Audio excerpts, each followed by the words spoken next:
मैं लेकर आया हूँ बीजगणित सेतु। सबसे पहले जानेंगे बीजगणित सेतु होता क्या है। बीजगणित सेतु किरचॉफ के नियमों पर आधारित एक सिद्धांत है। बीजगणित सेतु में 4 प्रतिरोध होते हैं, P, Q तथा R व S। जिसमें अज्ञात प्रतिरोध हम S को मानते हैं, तब P, Q, R की मदद से अज्ञात प्रतिरोध S को हम ज्ञात नहीं करते हैं। बीजगणित सेतु संतुलित और असंतुलित दो प्रकार का होता है। संतुलित बीजगणित सेतु जब होता है जब P, Q तथा R व S की अनुपात समान हो तथा इसमें बीच में लगे गैल्वेनोमीटर में धारा प्रवाहित नहीं होगी, यानी करंट का फ्लो नहीं होगा, तब बीजगणित सेतु संतुलित बीजगणित सेतु होगा।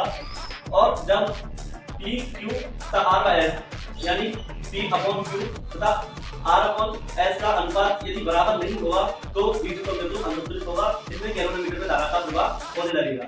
तो चलिए सबसे पहले इसका प्रैक्टिकल करके देखते हैं कि किस तरीके से कार्य करने वाला है। जैसे ही हम करंट फ्लो करेंगे तब देखेंगे कि किस तरीके से इसका करंट फ्लो होकर के किस तरीके से ये कार्य करने वाला है। चलिए जैसे ही मैं करंट का फ्लो करूंगा तब देखते हैं।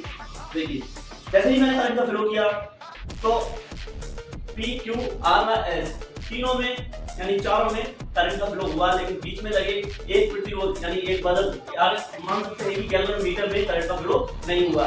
ऐसा क्यों हुआ? क्योंकि ये एक संतुलित बीजगणित सेतु है। यहाँ पर समान प्रतिरोध समान शक्ति वाले 4 बल्ब लगे हुए हैं जिनका अनुपात बराबर ही होगा, इसलिए इसमें करंट का फ्लो नहीं हुआ। वहीं अगर मैं इनमें से किसी एक बल्ब को निकाल लेता हूँ यानी किसी एक प्रतिरोध को हटा देता हूँ तो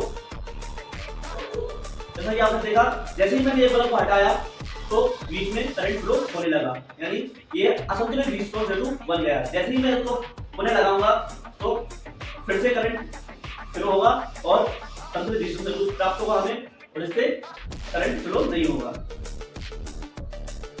तो जैसे कि आपने देखा कि जैसे ही मैंने अगर इसमें करंट का फ्लो करने के लिए एक बल्ब को निकाला यानी इसको असंतुलित बीजगणित सेतु बना दिया है।